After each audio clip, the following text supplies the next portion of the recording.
तो hello guys, आप सभी का स्वागत है ये स्टडी विद नवीन बाटी में। तो हमारी सीरीज चल रही है 10th क्लास मैथ्स। तो आज चैप्टर है 4.3। आइए तो 4.3 का पहला क्वेश्चन लेते हैं। पहला क्वेश्चन क्या है? 2x² minus 3x plus 5 is equal to 0। जैसे कि हमने 4.2 में किया था, ये ए होता है, ये सी। इन दोनों की मल्टीप्लाई करनी होती है पहले। 5 2 10 और फिर हम ये देखते थे यहाँ पे चिन्ह था प्लस का, और बी देखते थे 3। तो हमको 10 के ऐसे गुणनखंड ढूंढने होते थे कि मल्टीप्लाई करने पे 10 आए और प्लस करने पे 3। तो क्या कोई ऐसी संख्या है? अभी कल मैं ऑफलाइन कोचिंग में करा रहा था, तो एक स्टूडेंट बोले माइनस की जगह आपने प्लस ले दिया, ये क्वेश्चन गलत है। बट ये क्वेश्चन गलत नहीं है, क्योंकि अब इसी तरह के क्वेश्चन है 4.3 में कि जिसमें ऐसे गुणनखंड नहीं बनते हैं। जब इन सवालों में ऐसे गुणनखंड नहीं बनेंगे तो हम क्या करेंगे, आइए देखते हैं। तो सबसे पहले हमको निकालना होगा, हमारे पास एक फॉर्मूला है b² माइनस के 4ac। तो हम इसको कैसे निकालेंगे? इसके लिए हमको सबसे पहले द्विघात समीकरण होती है ax² plus bx plus c से इसको कंपेयर करके यहाँ से हम a का मान निकालेंगे 2, b का मान आएगा -3 और c का मान आएगा 5। तो अब इसमें पुट कर दो। इसमें पुट करेंगे तो b का मान -3 है, तो -3 चलो पहले लिख ही देते हैं। -3 का स्क्वायर -4, a दिया हुआ है हमें 2, c दिया हुआ है हमको 5। तो -3 का वर्ग करेंगे तो कितना हो जाएगा 9। माइनस का माइनस, 4 दूनी 8, 8 पंजे 40। तो यहाँ से 9 में से 40 माइनस कर दिए तो हमारा आंसर आता है -31। देखो अब हम यहाँ पे देखेंगे, अगर यहाँ पे ये वैल्यू प्लस की आती है तो ये द्विघात समीकरण है। अगर यहाँ पे माइनस का आ जाता है तो ये एक द्विघात समीकरण नहीं है। तो इसको हम यहीं पे छोड़ देंगे और कह देंगे ये संख्या द्विघात समीकरण नहीं है। तो ये क्वेश्चन हमारा यहीं पे ख़त्म होता है। अब हम देते हैं क्वेश्चन नंबर 2। तो क्वेश्चन नंबर 2 क्या है?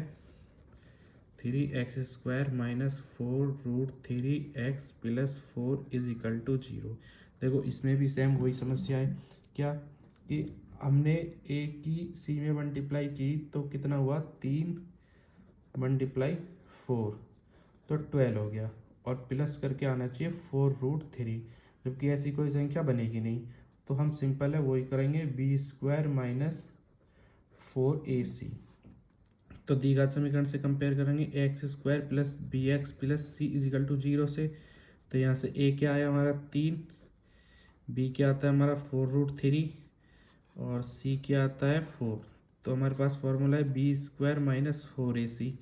तो b क्या है हमारा 4√3 का स्क्वायर माइनस 4a कितना है 3, c कितना है 4। तो अब कंफ्यूज यहाँ पे होगा कि इसका स्क्वायर कैसे करें। तो इसका स्क्वायर ऐसे होता है, तो √3 का मतलब होता है हम 3 को तोड़ सकते हैं, √3 × √3। जब इस √3 और √3 का स्क्वायर हुआ तो 3 हो गया, 4 का स्क्वायर हुआ तो 16। तो 16 × 3 इज इक्वल टू 48 माइनस ये हो गया 4 × 12, 12 चौक 48, 48। अब ये हो गया 0। या तो यहाँ पे प्लस की संख्या आनी चाहिए, कोई भी प्लस हमारा धनात्मक होता है, प्लस है तो ये आगे हम इसके कोऑर्डिनेट यानी कि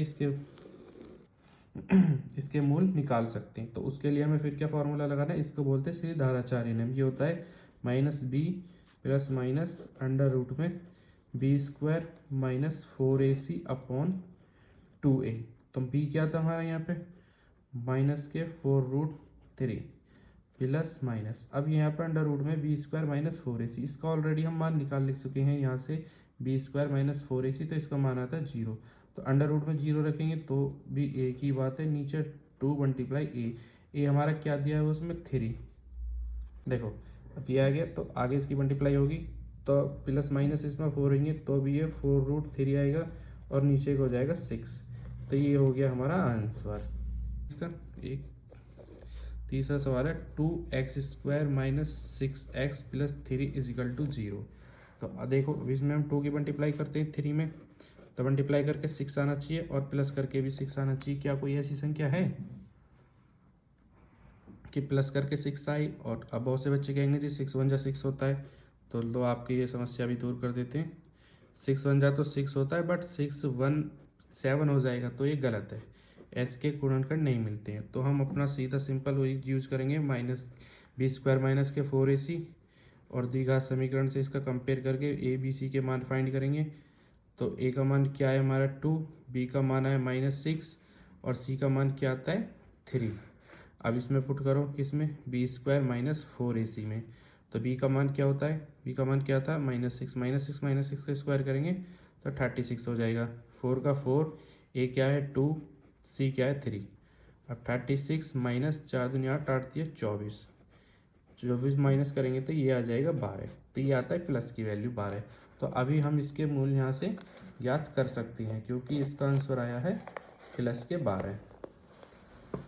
आइए इसके मूल निकालते हैं नीचे। तो फिर हमें ये फॉर्मूला यूज़ करना पड़ेगा, माइनस के b plus minus b² minus के 4ac अपॉन 2a।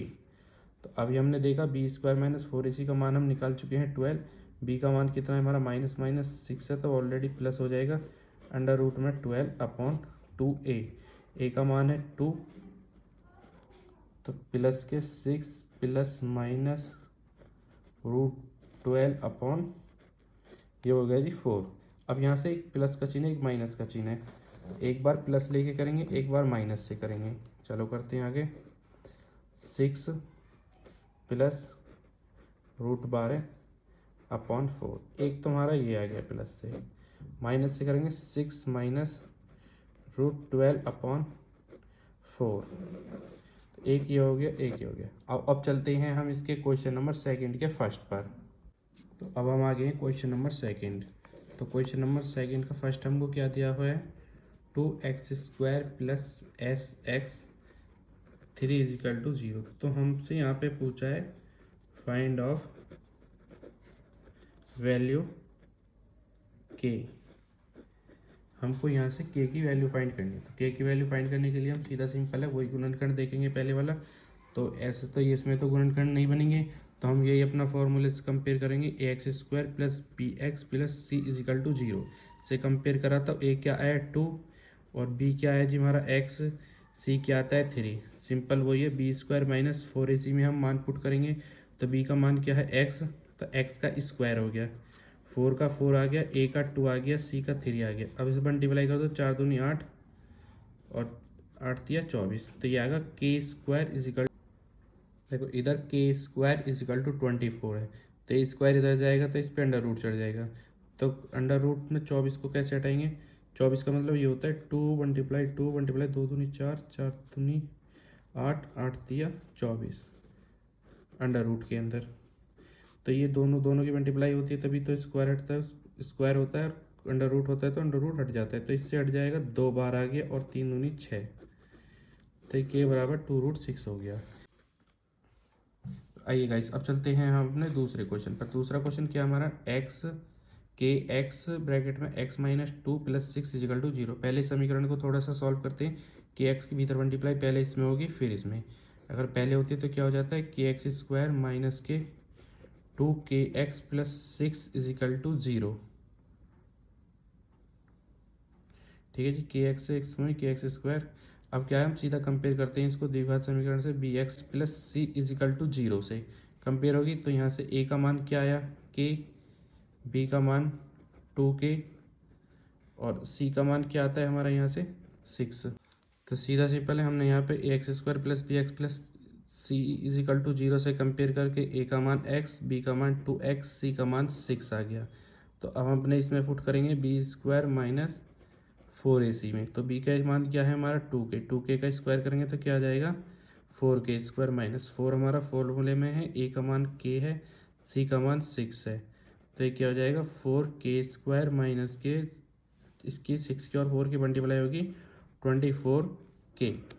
तो इजिकल, तो अब हमें द्विघात समीकरण बनेगी इसके लिए। तो इसमें से हम क्या कॉमन ले सकते हैं, 4k हमने इसमें से कॉमन ले लिया। जब इसने 4k कॉमन ले लिया तो यहाँ पे क्या बचता है k - 6।